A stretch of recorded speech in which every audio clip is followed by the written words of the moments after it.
Bonjour et bienvenue sur notre blog Village BIM.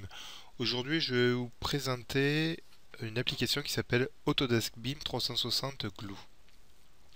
Alors, comme tous les logiciels de la gamme Autodesk qui portent le nom 360, c'est une application en fait déportée sur le web. On pourrait appeler ça une application cloud.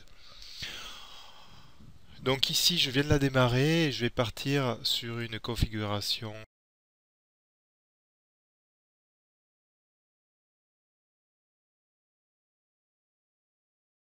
Voici l'interface. Alors pour ceux qui ne connaîtraient pas Navisworks, il faut savoir que Glue est une application cloud avec les fonctionnalités de Navisworks. Alors Glue va vous permettre d'agréger des modèles, de pouvoir faire de la détection de collision, de pouvoir prendre des codes, de pouvoir merger certains fichiers entre eux. Donc je vais commencer par créer un nouveau projet. Donc je vais dans la partie administration, dans la partie projet et je vais créer un nouveau projet. Je vais l'appeler Terre Liant par exemple et je choisis les gens qui vont être qui vont faire partie de ce projet là. Pour le moment je vais choisir que moi, mais sachez qu'on peut rajouter autant de personnes que l'on veut. Une fois après avoir créé mon projet ici, je vais aller directement dans mon logiciel Revit. Je prends un projet, ce projet là, voilà, et grâce au complément que j'ai ici, je vais pouvoir l'envoyer sur mon modèle sur le cloud. Donc ces add-ons peuvent être téléchargés à partir du site. Donc comme vous pouvez le voir, Glue est synchronisé avec Revit, AutoCAD, Navisworks Manage, Simulate et AutoCAD Civil 3D. Donc il suffira de télécharger soit la version 32 bits ou 64 bits pour pouvoir disposer dans Revit de ce bouton là. Donc je vais cliquer sur le bouton Glue. Et donc là, comme tout à l'heure, il va me demander sous quelle version je veux me connecter. Supposons que je prenne celle-là. Sur quel projet. Donc nous on l'avait appelé Terre Liant. Et quels sont les éléments que je veux envoyer dans le cloud. Donc je vais envoyer directement la vue 3D qui contient tous les objets. Et je clique sur le Glue It. Donc là on peut s'apercevoir qui fait l'upload sur le site. Mon projet a été envoyé sur Glue. Je valide.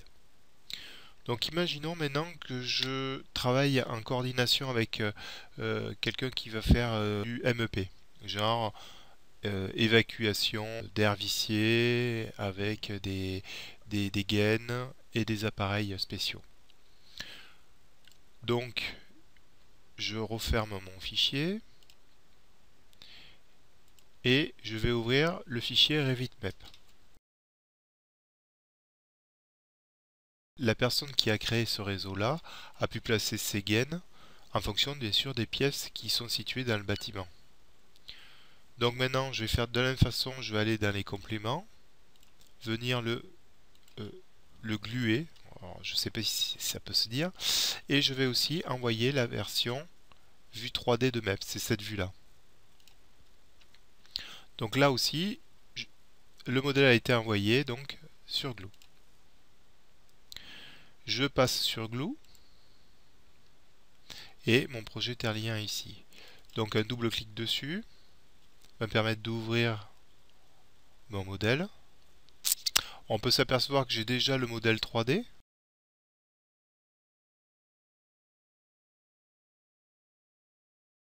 Et dans mon interface web, je peux directement visualiser le modèle.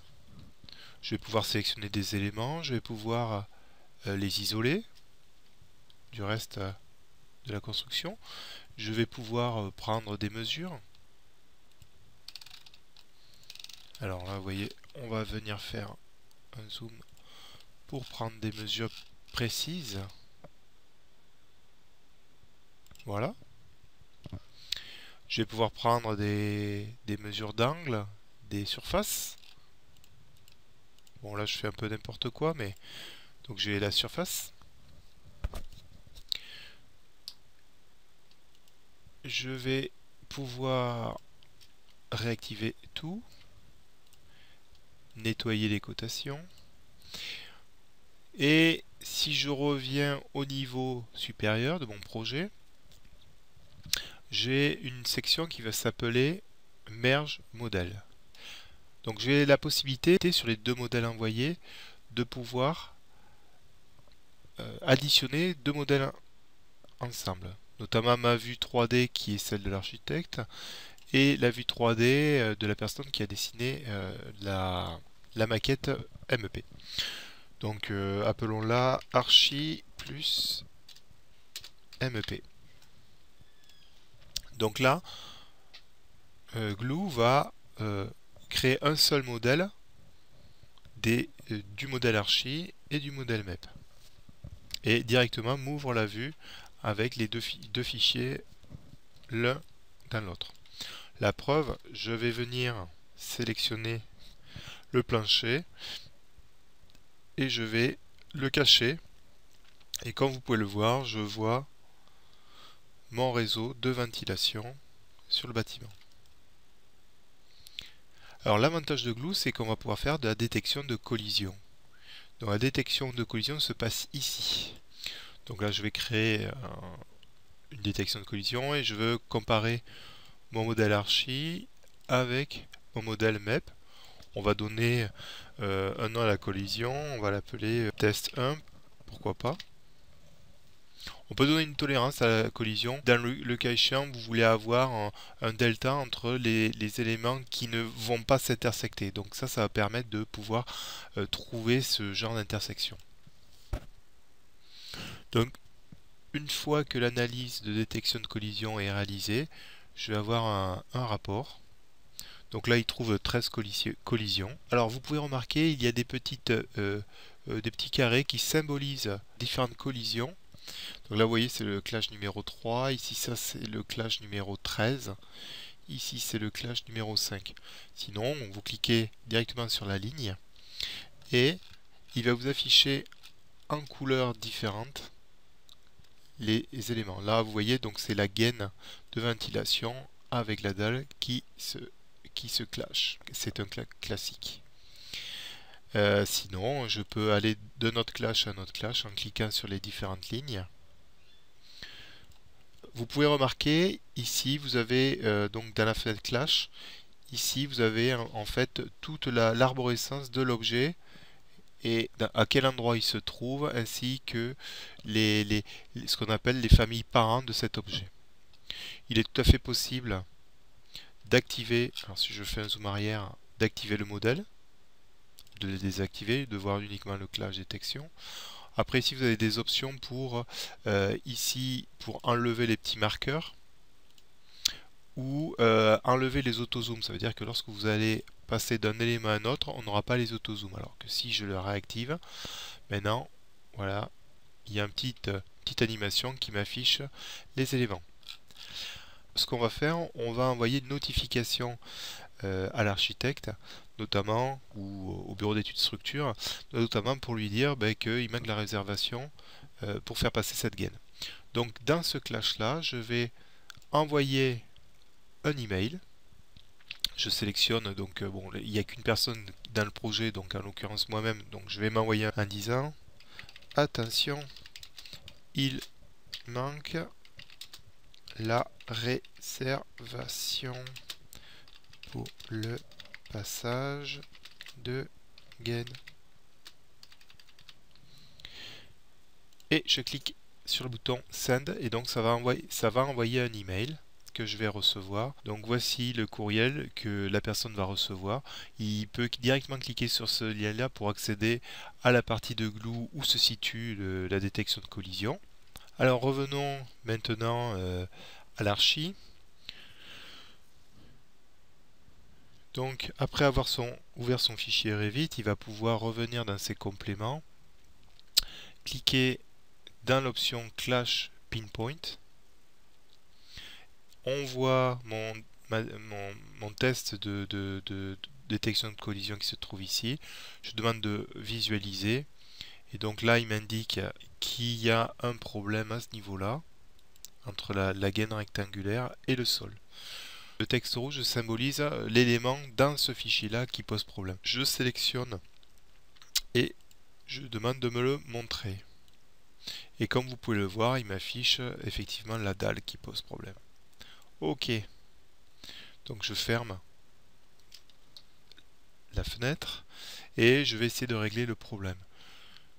Donc ce que je vais faire, je vais sélectionner la dalle et réaliser une ouverture.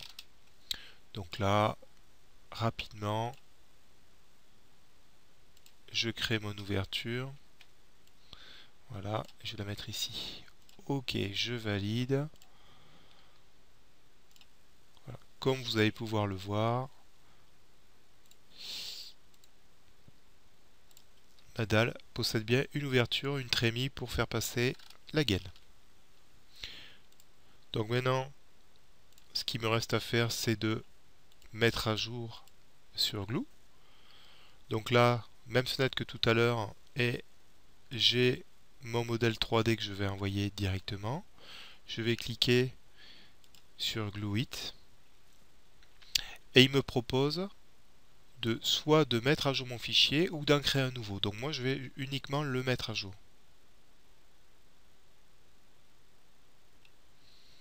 Voici le process qui se réalise. OK, mes éléments ont été envoyés sur Glue. Je repars sur Glue. Et si je regarde mes modèles qui ont été assemblés, donc voilà. Et si maintenant je viens regarder la dalle, je viens l'isoler, on aperçoit bien le trou ici. Et donc la détection de collision entre la gaine et le plancher est résolue. Bien sûr, si je retourne dans la partie détection de collision, ici il m'indique par la petite couleur orange qu'il y a quelque chose qui a été changé. Et vous avez ici, vous pouvez suivre tout l'historique de ce qui a été envoyé, ce qui a été reçu. Alors il y a bien d'autres fonctionnalités dans Glue. Je voulais vous présenter ça juste pour vous donner l'eau à la bouche. Sachez qu'il existe aussi une application iPad que je vous montrerai dans une deuxième vidéo, dans un deuxième billet, qui va vous permettre d'explorer ce modèle en 3D à partir de votre iPad. Voilà. Pour ceux qui sont intéressés d'utiliser Glue, sachez qu'il y a une version donc, qui est gratuite pendant 30 jours pour pouvoir la tester. Il suffit juste de cliquer sur ce bouton ici et de vous inscrire. Et vous aurez un lien pour télécharger la version Glue en version 30 jours gratuite. Voilà. Bon, j'espère que ça vous a plu. Et attendez la deuxième vidéo justement où je vous montrerai l'application iPad pour naviguer dans ce bâtiment. A bientôt, au revoir.